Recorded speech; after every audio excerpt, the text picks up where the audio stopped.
Relationship ನಲ್ಲಿ ಒಂದು condition ಇದೆ, ಮದುವೆ ಆಗಿರೋ ಪುರುಷನ ಜೊತೆಗೆ ಹೊಸದಾಗಿ ಹುಡುಗಿ ಬರೋದಲ್ಲ, ಅದು ಅದು ತಪ್ಪಾಗುತ್ತೆ ಮೇಡಮ್, ಅಪರಾಧ ಆಗುತ್ತೆ. Subject to violation of law ಅಲ್ವಾ? Any law violated is subject to violation of law. ಮದುವೆ ಆಗಿರೋಂಗಿಲ್ಲ, ಅವರಿಬ್ಬರು ಲಿವ್ ಇನ್ ರಿಲೇಶನ್ಶಿಪ್ ಇರಬೇಕಾದ್ರೆ ಫಸ್ಟ್ ಆಫ್ ಆಲ್ ಡೈವರ್ಸ್ ಆದ್ಮೇಲೆ they realise the importance of each other. ಆಮೇಲೆ ಅವಾಗ ಲಿವ್ ಇನ್ ಇರ್ತಾರೆ, ಮತ್ತೆ ಅವರು ಲೀಗಲ್ ವೆಡ್ಡಿಂಗ್ ಮಾಡ್ಕೊಳ್ಳಲ್ಲ. ಆ ತರ ತುಂಬಾ cases then they like to live. Madam ಹಾಗೆ ಈಗ ನಾನು ಈ ಮೊಬೈಲ್ ವಿಚಾರಕ್ಕೆ ಬರ್ತೀನಿ. ಹೋಗಿ ಬಂದು ಮೊಬೈಲ್ ನ ದೂಷಣೆ ಮಾಡೋದು ಬೇಡ, ಇದಿಲ್ದೆ ಇವತ್ತು ಏನು ಆಗಲ್ಲ ಅನ್ನೋದು ಗೊತ್ತಾಗಿದೆ. ಬಟ್ ಇದ್ರಿಂದಲೇ ಎಲ್ಲ ಆಗ್ತಿರೋದು ಅನ್ನೋದ್ರ ಅರಿವು ನಮ್ಗಾಗಿದೆ.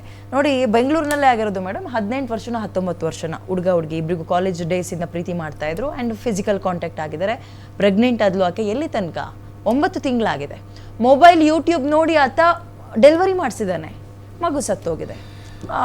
ಮಗುನ ಒಂದು ಕಸದ ಬುಟ್ ಒಂದು ಕವರ್ಗೆ ಹಾಕಿ ಅಲ್ಲಿ ಯಾರಿಗೋ ಹೋಗ್ತಿರೋರಿಗೆ ಸ್ವಲ್ಪ ಬಿಸಾಕ್ಬಿಡಿ ಅಂತ ಕೊಟ್ಟಿದ್ದಾರೆ, ಅಂದರೆ ಕಸ ಅಂದ್ಕೊಂಡು ಕಳಿಸ್ಬಿಟ್ಟಿದ್ದಾರೆ. ಸೊ ಇಲ್ಲಿ ತನಕ ಹೋಗ್ತಿದೆ. ಮಗುವನ್ನೇ ಡೆಲಿವರಿ ಮಾಡಿಸಿದ್ದಾರೆ ಆತನೇ, ಮದುವೆ ಆಗಿಲ್ಲ ಇಬ್ರು.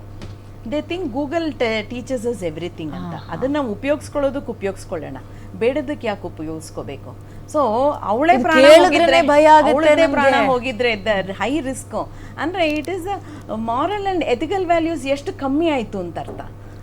ಈ ತರ ಒಂದು ನಿರ್ಧಾರ ತಗೊಂಡು ನಾನು ಮಾಡ್ತೀನಿ ಅಂದ್ರೆ ಆ ಹುಡುಗಿ ಪ್ರಾಣಕ್ಕೆ ಅಪಾಯ ಆಗಿದ್ದಿದ್ರೆ, ಆ ಮಗುನೂ ಹೋಗಿ ಅವಳು ಹೋಗಿದ್ರೆ ಏನ್ ಗತಿ? ಕಾನೂನು ಪ್ರಕಾರ ಇದು ವೈಲೇಷನ್ ಆಗೋಗುತ್ತೆ. ಅದಕ್ಕೇನು ಒಂದು ಮೆಡಿಕಲ್ ಫೆಸಿಲಿಟಿ ಇದೆ ಅಂತ ಅನ್ನೋವಾಗ ದೇ ಹ್ಯಾವ್ ಟು ಯೂಸ್. ಹಿಂದಿನ ಕಾಲದಲ್ಲಿ ಏನೂ ಇರಲಿಲ್ಲ, ಮನೆಗಳಲ್ಲಿ ಮಾಡೋರು, ಅದು ಎಷ್ಟು 50-60 ವರ್ಷದ ಕೆಳಗೆ. ಇವತ್ತಿನ ದಿವಸ ಯಾರು ಮಾಡ್ತಾರೆ? How can he take such risks? ಅದು ತುಂಬ ಅದು ಮಾರಲ್ ವ್ಯಾಲ್ಯೂಸ್ ಏನೂ ಇಲ್ಲ ಅಂತ ಆಯಿತು. ಆ ಮಗುನ ಸಾಯಿಸಿ ಅದನ್ನ ಆ ಥರ ಡಿಸ್ಪೋಸ್ ಮಾಡೋದು ಅದೆಲ್ಲ ಒಂದು ಕ್ರೂಯಲ್ಟಿ ಅಲ್ವಾ? Loss of ethics. Loss of ethics.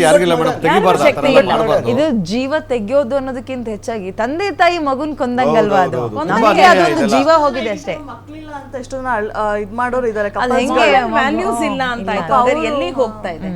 ಇನ್ನು ದಾಮಿನಿ ಅವರ ನೀವು ಹೇಳಿ, ಯುವಕ ಯುವತಿಯರು ಅಂತ ಬಂದಾಗ ಎಸ್ ತುಂಬಾ ಮೈಂಡ್ ಡೈವರ್ಟ್ ಆಗ್ತಾ ಇರೋದು ಈ ಏಜ್ ಅಲ್ಲೇ. ಆರ್ಟಿಸ್ಟ್ ಆಗಿ ಅಂಡ್ ನೀವು ಇಂಡಿಪೆಂಡೆಂಟ್ ವುಮನ್ ಆಗಿ ನೀವು ಮಾತಾಡೋದಾದ್ರೆ ಈ ಬದಲಾವಣೆಗಳಿಗೆ ಏನ್ ಹೇಳ್ತೀರಿ? ಅಂದ್ರೆ ನಾನು ಹಳ್ಳಿ ಲೈಫ್ ಆಗಿರ್ಬೋದು, ಸಿಟಿ ಲೈಫ್ ಎರಡೂ ನೋಡಿದ್ದೀನಿ ನಾನು. ಸೊ ನನ್ನ ಪ್ರಕಾರ ಹೆಣ್ಮಕ್ಳು ಏನಂತ ಅಂದರೆ ಫಸ್ಟು ಇವಾಗ ಲವ್ ಮಾಡ್ತಾ ಒಂದು ಕೆಲಸ ಅಂತ ಇರಬೇಕು. ಕೆಲಸ ಅಂತ ಇದ್ದಾಗ ನಮ್ಮ ಮೈಂಡ್ ಡಿಸ್ಟ್ರಾಕ್ಟ್ ಆಗಲ್ಲ. ಸೊ ಇವಾಗ ಈ ಜಾಸ್ತಿ ಕಾಲೇಜಲ್ಲಿರೋರು ಮಾಡ್ತಾರೆ, ನೀವು ನೋಡ್ಬೇಕಾದ್ರೆ ಓಡೋಗಿ ಮದುವೆ ಆಗೋರು. ಮೈಂಡ್ ಅಂದರೆ ಮನಿ ಅರ್ನ್ ಮಾಡಬೇಕಾದ್ರೆ ಡಿಸ್ಟ್ರಾಕ್ಟ್ ಆಗಲ್ಲ ಕೆಲಸ ಇದ್ರೆ ಅಂತ ಹೇಳಿದ್ರಿ. ಹೌದು, ಆ ದುಡ್ಡು ಬರೋಕ್ ಶುರು ಆದಾಗಲೇ ಹೆಣ್ಮಕ್ಳಿಗೆ ಇವ್ನು ಇಲ್ಲ ನಾನು ಬದುಕ್ತೀನಿ. ಇದು ತಪ್ಪಾ ಮೇಡಮ್? ಅದು ಸ್ವಲ್ಪ ಓವರ್ ಕಾನ್ಫಿಡೆನ್ಸ್ ಇಲ್ಲ ಅಂದ್ರೂ ನಾನು ಬದುಕ್ತೀನಿ. ಅದೇ ಅವಾಗ್ಲೂ ನಾನು ಹೇಳ್ದೆ, ಇದು ಜಾಸ್ತಿ ಹೆಣ್ಮಕ್ಳು ಜಾಸ್ತಿ ಮದುವೆ ಆಗಲ್ಲ, ಸ್ವಲ್ಪ ಇಂಡಿಪೆಂಡೆಂಟ್ ಆಗಿರೋದು ಇದು ಸಿಟಿ ಲೈಫ್. ಬಟ್ ಸಿಟಿಲಿ ಆ ಥರ ಬಂದ ಇನ್ನೊಂಥರ ಯಾವ ಥರ ಎಫೆಕ್ಟ್ ಆಗುತ್ತೆ ಅಂತಂದ್ರೆ ಡೇಟಿಂಗ್ ಲೈಕ್ ಒಂಥರ ಅಲ್ಲ. ಅವಾಗ ಇವ್ರು ಹೇಳ್ದಂಗೆ ಜಸ್ಟ್ ಲವ್ ಅಂತಿತ್ತು, ಇವಾಗಲ್ಲ friends with benefits, one time relationship, one night stand. So this is like ನಾನು ಹೇಳ್ತಿರೋದು, ಗೊತ್ತಿರೋದು ಇವ್ರಿಗೆ ಗೊತ್ತಿರುತ್ತೋ ಇಲ್ವೋ. ಸೊ ಈ ಥರದ್ದೆಲ್ಲ this is happening right now. So living relationship ಅನ್ನೋದು ಇವಾಗ ಹೇಗಂದ್ರೆ ತುಂಬ ಅಂದರೆ ಮದುವೆ ಥರನೇ ಒಂದು ಅಮೂಲ್ಯ ಆಗಿಬಿಟ್ಟಿದೆ. One night stand, he is just my friend, he is my best friend thing. So ಈ ಥರ ಮಲ್ಟಿಪಲ್ ಬಂದಿದೆ. ಸೊ ಇವಾಗ ಹೇಗಿರುತ್ತೆ ಈಗ ಹಳ್ಳಿ ಸೈಡಿಗೆ ಬಂದರೆ ಅಥವಾ ಸಿಟಿ ಅಲ್ಲ, ಹಳ್ಳಿ ಅಂದರೆ ಪರ್ಟಿಕ್ಯುಲರ್ ಹಳ್ಳಿ ಅಂತ ಹೇಳ್ತಿಲ್ಲ ನಾನು. ಸೊ ಸ್ವಲ್ಪ ಎಜುಕೇಷನ್ ಅಥವಾ ಎಜುಕೇಷನ್ ಮಾಡ್ತಾರೆ ಹುಡುಗಿರುಗಳು. ಹೇಗಿರುತ್ತೆ ಅಂದರೆ ಮನೆ ಬಿಟ್ಟರೆ ಕಾಲೇಜ್ ಬಿಟ್ಟರೆ ಎಜುಕೇಷನ್. ಅವಾಗ ಹೇಗಿರುತ್ತೆ ಅಂದರೆ ಅಪ್ಪ ಬಿಟ್ಟು ನನ್ನ ಮಗಳು ಓದಕ್ಕೆ ಹೋಗ್ತಿರಲ್ಲ ಅಂದ್ಕೋತಾರೆ. ಬಟ್ ಅಲ್ಲೇನಂದರೆ ಹುಡುಗರುಗಳು ಬರೋದು, ಇದು ಮಾಡೋದು, ಯಾರು ಕೇಳಕ್ಕೆ ಬರಲ್ಲ ಅಲ್ಲಿ. ಸೊ ಆದಷ್ಟು ಓಕೆ. ಈಗ ನನ್ನ ಮೇಡಮ್ ಒಂದು ಲಾಸ್ಟ್ ಕ್ವೆಶನ್ ಕೇಳ್ಬಿಡ್ತೀನಿ. ಇದೆಲ್ಲ ಬದಲಾವಣೆಗೂ ಈಗ ಅಲ್ಟಿಮೇಟ್ ಸೊಲ್ಯೂಷನ್ ಒಂದು ಕೌನ್ಸಿಲಿಂಗ್ ಆಗಬೇಕು ಅಂತಾರೆ. What is counselling? ತಂದೆ ತಾಯಿ ಮಕ್ಕಳನ್ನ ಕೌನ್ಸಿಲಿಂಗ್ ಮಾಡೋದು ಹೇಗೆ? ಪ್ರಿಮೆರಿಟಲ್ ಕೌನ್ಸಿಲಿಂಗ್ ಅಂತ. ನಮ್ಮ ಮಾತು ಕೇಳಲ್ಲ ನಮ್ಮ ಮಕ್ಕಳು ಅಂತ ಅಂದಾಗ they should take psychological help. ಅದರಲ್ಲಿ ನಾವು ಪರ್ಸ್ನಾಲಿಟಿ ಮ್ಯಾಚಿಂಗು, ಬಿಹೇವಿಯರಲ್ ಕಾಂಟ್ರಾಕ್ಟು, ಈ ಫ್ಯಾಮಿಲಿ ಹೆಂಗೆ ಆ ಫ್ಯಾಮಿಲಿ ಹೆಂಗೆ ಎಲ್ಲ ಮ್ಯಾಚ್ ಮಾಡಿಸ್ಕೊಡ್ತಾರೆ. ಬೇಕಾದ ಸಂಸ್ಥೆಗಳಿದೆ ಇದಕ್ಕೆ. ಸೊ ಹೋಗಿ ಅದು ಹೆಲ್ಪ್ ತಗೋಬೇಕು. ಇಲ್ಲ ತಂದೆ ತಾಯಿ ಮನೆಯಲ್ಲೇ ಅವೇರ್ನೆಸ್ ಕ್ರಿಯೇಟ್ ಮಾಡಬೇಕು. ಮದುವೆ ಅಂದರೆ ಏನು? It is A contract, it's A behavioural contract, personality contract. That. ಆಮೇಲೆ ತಗ್ಗಿ ಬದುಕಬೇಕು ಅಂತ ಹೇಳ್ಬಿಟ್ರೆ ನಾವು ತಗ್ಬೇಕಪ್ಪ, ನಮ್ದು ಈಗೋ ಏನಾಯ್ತು ಅಂತಾರೆ. ತಗ್ಗೋದು ಅಂತ ಮದುವೆನಲ್ಲಿ ಬರೋದು ಅದು ಗೆಲ್ಲುವುದು, ಅದು ಸೋಲಲ್ಲ. ಅದು ಸೋಲು ಗೆಲುವು ಪ್ರಶ್ನೆ ಅಲ್ಲ. ಸಂಬಂಧ ಗಟ್ಟಿಯಾಗಿ ಉಳಿಸ್ಕೊಳ್ಳೋದು. ಉಳಿಸ್ಕೊಳ್ಳೋಕ್ಕೆ ನಾನು ಯಾವ್ದ್ರಲ್ಲಿ ಕಾಂಪ್ರಮೈಸ್ ಮಾಡಬಲ್ಲೆ? Marriage is a continuous compromise.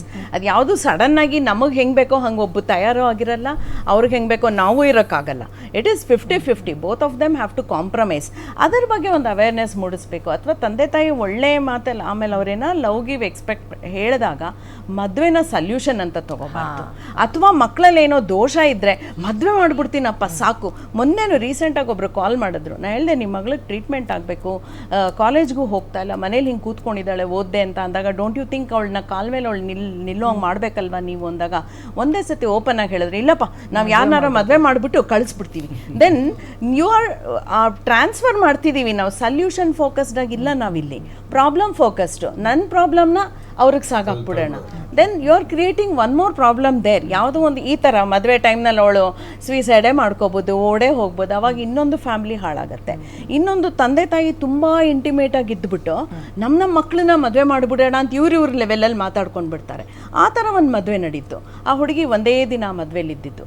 ಮದುವೆ ಮಾಡಿಕೊಂಡ್ಲು. ನಮ್ಮ ತಂದೆ ತಾಯಿ ಖುಷಿಗೆ ನಾನು ಮಾಡಿಕೊಂಡೆ, ಇಲ್ಲದೆ ನಾವಿಬ್ಬರು ಸಾಯ್ತೀವಿ ಅಂತ ಹೇಳಿದ್ರು. ಆದರೆ ನಾನೇನು ಮಾಡೋಕ್ಕಾಗಲ್ಲ, ನನ್ನ ಅಪ್ಪ ಅಮ್ಮನ ಉಳಿಸೋಕ್ಕೋಸ್ಕರ ಮಾಡ್ಕೊಂಡಿದ್ದೀನಿ ಅಂಥೇಳಿ ಅವತ್ತಿನ ದಿನ ರಾತ್ರಿ ಆ ಹುಡುಗಂಗೆ ಹೇಳಿದ್ರು.